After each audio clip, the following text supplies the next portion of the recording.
subscribe. Okay, we're on 7.6. Yesterday we were turning percentages into decimals. Today we're going to take decimals and fractions and turn them into percents. Our first method, we're going to look at 0.7 and we're going to make it a percent. 0.7 in math language is? 7/10. 7/10. If I want to change this to have a denominator of 100, I add a 0 to the bottom. So whatever I do to the bottom, I do to the top. And it's 70. 70 out of 100 is? 70%. Notice that is method 1. The other method is using mental math. I have 0.7. I can move the decimal point 2 places to the right and add a percent sign. So I can go 1, 2, add my 0 there, hold my place value, and I'm going to add a percent sign, so 70%. I personally use method 2 all the time. Okay? But just know that method 1 is there and available if you want to use it. Okay? Let's look at B. It is 0.06. You can choose to use the paper pencil method or mental math. I'm going to do my jumps. 1, 2. 6%. That equals 6%. Box it. Then I have 0.544. I'm going to do my 2 jumps to the right. 1, 2. Do I have to show my jumps? Yes. And now that equals 54.4%. Okay. Now, what you are noticing here is that my percentages can be decimals. Sometimes you get used to seeing them as whole numbers, but they're not always whole numbers. Sometimes they will have decimals, and that's totally fine. Okay? You are used to having those. Okay, so we're going to continue on doing the same thing. We're going to write these decimals and make them into percents. So I'm simply going to do my 2 jumps. I want you to show your jumps and then write your percentage. So I'm going to be like 1, 2, 39%. 1, 2, 12.5%. 1, 2, 11.2%. 1, and I realize, oh, I need a 0. 2 jumps, 80%. Don't forget the box. Now, I will say I can go back and box these because I'm thorough. But if you only had to do that one step, then I don't necessarily need your box. I'll be okay without it, okay? All right, now we're going, that was very simple, to take those decimals and put them into percentages, right? Yes. Yeah. Now we're going to switch gears and we're going to take our fractions and we're going to write them as percents. Okay?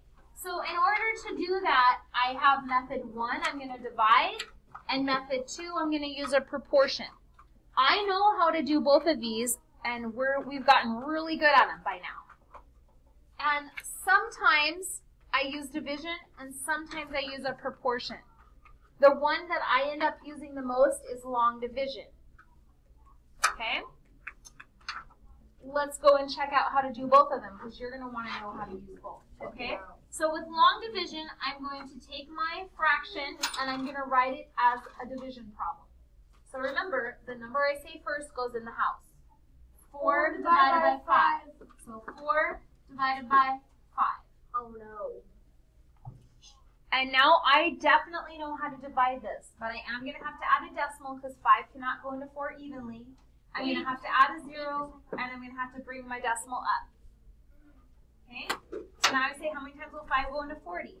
8. 8 times. Extend the roof on my house. 8 times 5 is 40. And I end up with a decimal of 0.8. Now, when I come back up here, did they ask me for a decimal? No. No, they asked me for a Percentage. Now that I have a decimal, I've been trained earlier on, I know how to turn that into a decimal, or my decimal into a percentage very easily. So I'm going to go 1, 2, add a 0, and my final answer should be 80%.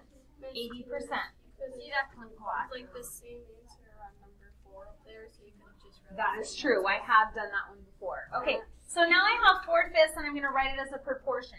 So I'm going to have 4/5 equals something over 100.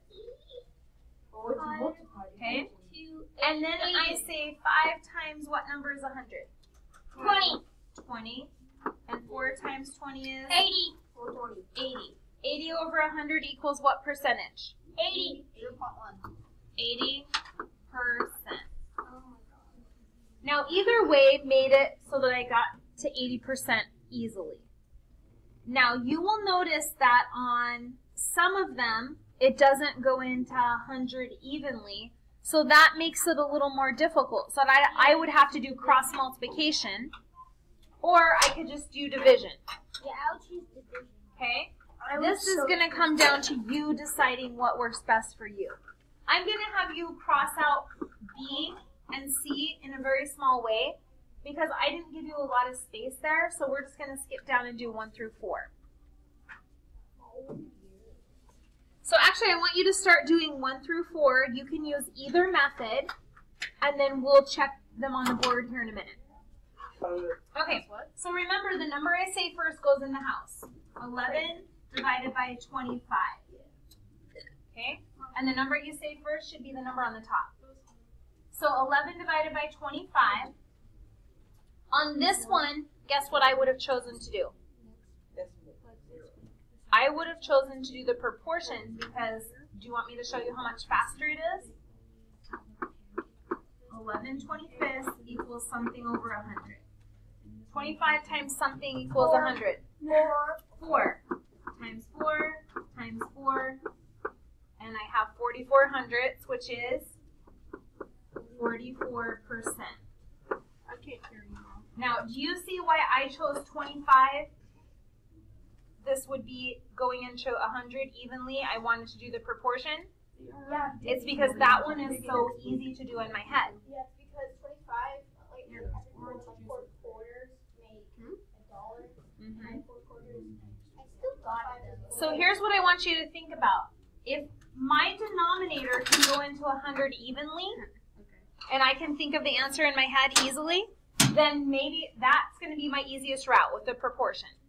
If it doesn't go in evenly, or I don't know what goes into it evenly, then I'm going to divide. Does that make sense?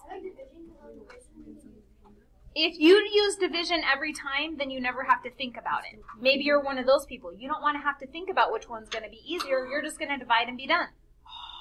And that's fine. Okay, so see, you were right, Kate. It looks right. Yeah. All right, so on 7.8, 8 does not go into 100 evenly, so I'm thinking I'm dividing. Tell Basil I said hi. Yeah. That's Okay? Okay. Tell Grandma I said hi. Okay, we have 7 divided by 8. Okay? How many times will 7 or 8 go into 7? I couldn't do that, so I added my decimal and my 0. I need to bring up my decimal. How many times will 8 go into 70? 8 times. 8 times. And 8 times 8 is 64. I subtract that and I have 6 left over. 7. It hasn't zeroed out, so I'm going to need to bring the 0 down. 7. How many times will 8 go into 60? 7 times. 7. 7 times. 8 times 7 is? 56. Whoa, somebody left some behind. There's 2's. 1 second. Let me finish this one. Okay? I'm going to subtract that one and I end up with 4 left over. I'm going to have to add another 0. 5. And it goes in 5 times. I need to extend the roof on my house, don't I? Yeah. And then 5 times 8 is 40. And now it finally has zeroed out. Since I have my decimal, I'm going to have to move my decimal 2 places to the right in order to turn it into a percentage. 87.5. 1, 2, and I hear people telling me 87.5%. Now that was the division method. If you did the proportion method, you should have still gotten 87.5%. Now I'm going to show you, I'm going to erase this. I'm not saying this is the wrong answer. I'm just going to show you a shortcut. Okay? Notice how this ends in the tens. Can I quickly write this as a decimal? Exact 1010. I can look at 7/10 and know that I can write it as 0.7 because that is 7/10, right? Yeah. So since I have it as a decimal, now all I have to do is move my decimal 2 places to the right, and I've made a percent. So I'm going to go 1, add a 0, and there I'm at 70%. Yeah. Now that works anytime it has a 10 or 100, a base 10 basically. Then you can do this method because it's very quick to write the decimal. Yes? Can I go to the bathroom and rinse out my eye? There's like something in it. Can you wait until the lesson is over, or do you need to go right now? I need to go like All right, go ahead. All right, so now we have 9 divided by 15. Let's check this person's work. So they added a decimal and a 0. They brought their decimal up, and now I have 90. 15 into 90 goes 6 times. 6 times 15 is 90. I have a 0 left over, so I have 0.6. Now they said it was 0.6%, but that is not true. So I'm going to have to erase that. Whoa, that erased a lot. Okay. So I have 0.6. Now I need to move my decimal over 1, 2 places, and what is it? 60%. So after you find the decimal, you can't stop there. You have to move it 2 places to the right in order to get the percentage. Okay, let's flip to the next page. Okay, now on this back page, you'll notice that they want us to take these decimals and write it as a percent and a fraction, so we're going to have 2 answers. Okay? So if I want to change this to a percent, what am I going to do? Go ahead. move the decimal over 2 places to the right. That's right. 1, 2, and I'm done at 4%. Box that as one of my answers. I'm not quite done yet because I need to turn it into a fraction. Okay? So I look and see what my number is, which I see it's a 4, so that's going to be my numerator. And then what place value does it end in? 1,000. I hear hundreds, and that's the correct answer. Okay? So 4 hundredths. Now, am I done? No. What do I need to do? Add 0 and 100, you both go to. You need to simplify. So you're telling me I need to simplify? Yeah. Yes. So I can divide the top and the bottom by 4, and that's going to equal 1/25. So that's my second answer. Now somebody earlier said it didn't say to simplify. You should be like trained at this point. Whenever you have a fraction, put it into simplest form. Always, always, always. Okay? Now I have my 0.39. I'm going to go back and I'm going to do the same thing. I'm going to do my jumps, and then I'm going to turn it into a fraction. So I'm going to go 2 places to the right, and I end up with 39%. Box it. Oops it. I take my number that I see, which is 39, whatever's behind the decimal, and I'm going to put it over 100 because it ended in the hundredths column. Okay? Can this get any smaller? No. No. 39 hundredths cannot get any smaller, so I'm going to box it. I know. It broke off, so I decided just to You can put it back on. I know, but it was just getting annoying. Okay, so now I have my directions. Write each fraction. See how it's a fraction? I'm going to write it as a percent and as a decimal. So once again, I'm going to have 2 answers on each of these. And I'm going to round to the nearest hundredth if it's necessary. That means if it keeps going on and on, I can stop at the thousands place, and then it'll tell me what to round it to. And then I can be done. Okay? So if I'm going to be doing these, I need to divide them. So 4 divided by 5. It's at 15 minutes.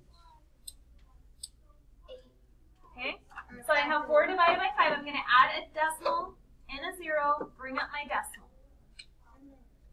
Then I'm going to say how many times will 8 go into 4, or 5 go into 40? 8 times. I finish it out, and I now have 0.8. That's my one answer. And seconds. Okay. Then I have 1, 2, and I add a 0 here. And now I just turned it into 80%.